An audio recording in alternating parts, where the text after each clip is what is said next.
Olá, tudo bem? Deixa eu te perguntar uma coisa. Você já procurou um arquiteto? Você já precisou de um arquiteto, mas sem saber exatamente o que aquele arquiteto faz?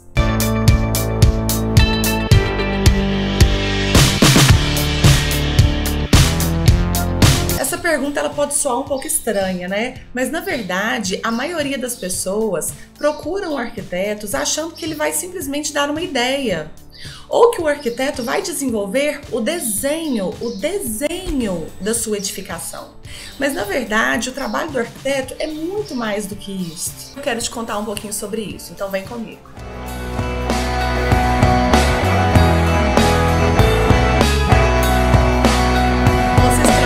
Ainda, meu nome é Mariana, sou arquiteta e urbanista, especialista em mestre na área de sustentabilidade e tecnologia das construções, sou professora universitária e fui coordenadora de curso durante 3 anos. O que você precisa saber é que o trabalho de um arquiteto está muito longe de ser somente uma planta baixa ou de ser somente uma ideia, uma simples ideia.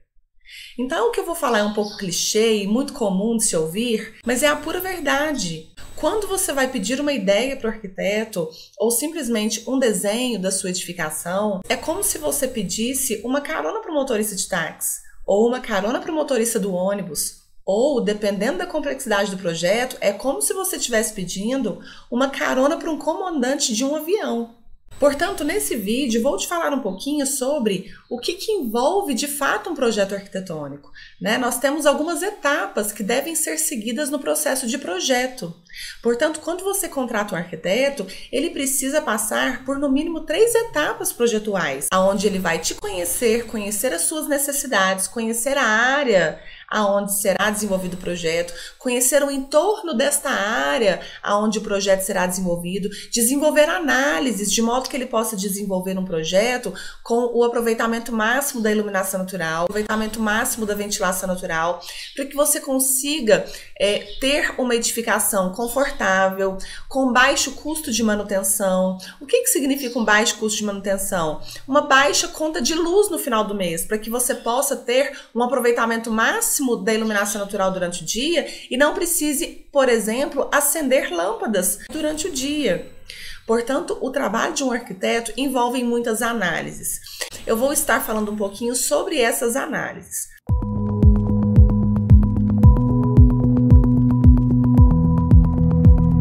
Portanto, gente, o trabalho de um arquiteto não é uma simples planta, não é uma simples ideia, não é um simples desenho, né? Envolve muitas análises, envolve muito planejamento estratégico. Vamos então às análises. Bom, então para quem ainda não sabe o que de fato um arquiteto faz, né, mesmo tendo assistido o vídeo anterior, que ainda não conseguiu detectar a importância de um arquiteto, eu vou falar um pouquinho sobre o que envolve um projeto arquitetônico. Quando você vai contratar um projeto arquitetônico, às vezes a gente acha, né, às vezes você pode pensar que um projeto arquitetônico ele contempla somente os desenhos, a parte de desenho. Geralmente a pessoa acha que o arquiteto só faz planta baixa. Só que a planta baixa ela é apenas uma pequena parte da representação gráfica de um projeto. E um projeto arquitetônico, assim como um projeto urbanístico, um projeto paisagístico, até um projeto de arquitetura de interiores, né, de decoração, um projeto, ele não é composto somente de representação gráfica, ele é composto também de representação escrita. Então, a planta baixa, ela é um pequeno detalhe dentro das etapas de um projeto, dentro do material de projeto, né, do produto projeto. E antes da gente desenvolver um projeto, a gente tem que desenvolver algumas análises. E aí hoje eu vou falar um pouquinho sobre quais são essas análises fundamentais para o desenvolvimento de um projeto arquitetônico, urbanístico ou paisagístico. O foco deste vídeo de hoje são as análises arquitetônicas para o projeto arquitetônico, mas muitas delas servem também para o projeto urbanístico, paisagístico e outros tipos, como arquitetura de interiores. Bom, primeira coisa que a gente tem que pensar é que as edificações elas não existem isoladamente. Geralmente, as edificações elas estão dentro de uma cidade, né, dentro de um bairro, e por isso elas possuem um entorno com outras edificações, com outras condicionantes que podem ser influenciadas por este projeto que está sendo planejado e que será executado. Portanto, nós temos que entender o contexto ao redor da área que será projetada para que a gente possa, então, desenvolver uma edificação que esteja compatível com o contexto do entorno ao qual ela será inserida. Temos que pensar também que as edificações elas serão concebidas não somente para contemplação, né? A arquitetura não é uma obra de arte, a arquitetura é feita para abrigar, para sustentar e inspirar diversas atividades humanas, enfim, para a utilização de alguém que vai trabalhar, que vai morar, que vai exercer alguma atividade dentro da arquitetura. E cada edificação deve ser pensada para contribuir com o desenvolvimento de uma região.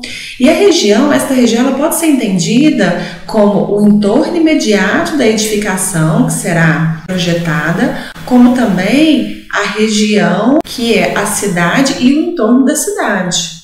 Dependendo do tipo de edificação, ela pode contribuir e muito, por exemplo, para a economia, para o desenvolvimento econômico de uma região. E a arquitetura, ela deve ser uma resposta às necessidades socioculturais, econômicas e políticas de uma região. Portanto, quando a gente vai desenvolver um projeto arquitetônico, nós temos que entender para onde é que nós vamos projetar essa edificação, aonde que ela será inserida, quais são as características socioeconômicas ali do entorno onde ela está sendo inserida, quais são as características culturais, quais são os hábitos das pessoas que moram ali ao entorno. Então nós temos que pensar nessas características para poder desenvolver um projeto que não impacte de forma negativa esses hábitos já existentes ali no entorno da área onde será planejada a edificação em questão.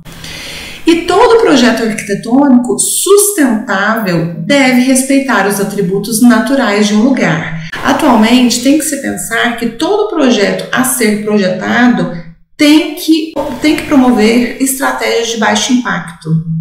E quando a gente fala de baixo impacto, a gente fala de algo que seja um pouco mais sustentável, no sentido de não roubar tantos recursos naturais do lugar e que não busque recursos tão distantes para sua execução, para a sua manutenção e para a sua utilização. Então, todo projeto arquitetônico que seja de baixo impacto, aqui eu digo projeto arquitetônico sustentável, mas não existe projeto arquitetônico sustentável, e sim um projeto arquitetônico de baixo impacto. Ele deve respeitar os atributos naturais de um lugar, né? Buscando ali apropriar de recursos naturais que estejam em abundância próximo à região onde ele será inserido e, principalmente, que utilize mão de obra local, para que não seja necessário desencadear uma mão de obra e recursos econômicos para trazer materiais de lugares distantes. Se a gente pode observar as potencialidades da região aonde o projeto está sendo desenvolvido e utilizar materiais que estejam disponíveis ali no entorno próximo aonde o projeto será desenvolvido. E isso impacta diretamente na economia do projeto também, né? E economia é o que a maioria dos nossos clientes buscam quando eles nos procuram para desenvolver um projeto. Outra coisa que nós temos que pensar é na adaptação da forma e do layout da edificação à paisagem. Quando a gente vai desenvolver um projeto, ao redor deste projeto existe uma paisagem estabelecida por meio das vegetações, por meio das edificações, existe um entorno, né, já criado, um ambiente construído. Então nós precisamos adaptar a volumetria e o layout interno da nossa edificação a esta paisagem, pensando de que forma que nós vamos conectar o ambiente externo ao ambiente interno da nossa edificação, de que forma que nós vamos possibilitar a integração da nossa edificação com a paisagem. E isso se dá muito através da integração sobre a visibilidade interna ao ambiente externo. E essa adaptação, essa integração, ela se dá muito em relação à abertura correta de janelas, de modo que a gente tenha uma visibilidade boa sobre a paisagem externa da edificação que está sendo projetada.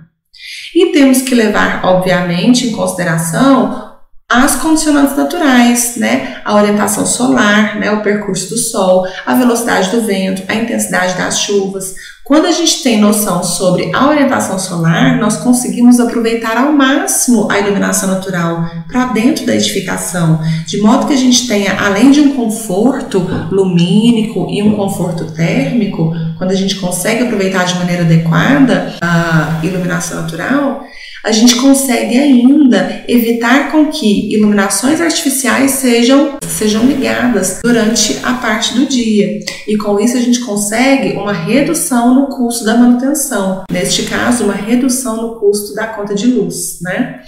Quando a gente sabe, quando a gente entende a velocidade do vento, a gente consegue aproveitar a ventilação cruzada, trazendo para dentro da edificação um conforto térmico muito grande, né? Não tendo a necessidade de ligar ar-condicionado e ventiladores e contribuindo para o baixo custo de manutenção. Neste caso, também o baixo custo da conta de luz. E quando a gente tem conhecimento sobre o índice pluviométrico da região, no caso a intensidade das chuvas, a gente consegue, além de prever estratégias de proteção contra as chuvas, a gente consegue ter conhecimento sobre a umidade relativa do ar, que tem muito a ver com o índice pluviométrico, e isso traz a possibilidade da gente prever estratégias de impermeabilização, para que a gente evite patologias como umidade por capilaridade, e dentre outras. Se gostarem, deixe o seu comentário, deixe sua crítica, deixe suas sugestões e as suas solicitações de conteúdo. Assim que possível, estarei colocando conteúdo aqui para vocês, ok? Os seus comentários serão muito válidos para o meu aprimoramento aqui nos meus vídeos do YouTube. Muito obrigada e um forte abraço a vocês!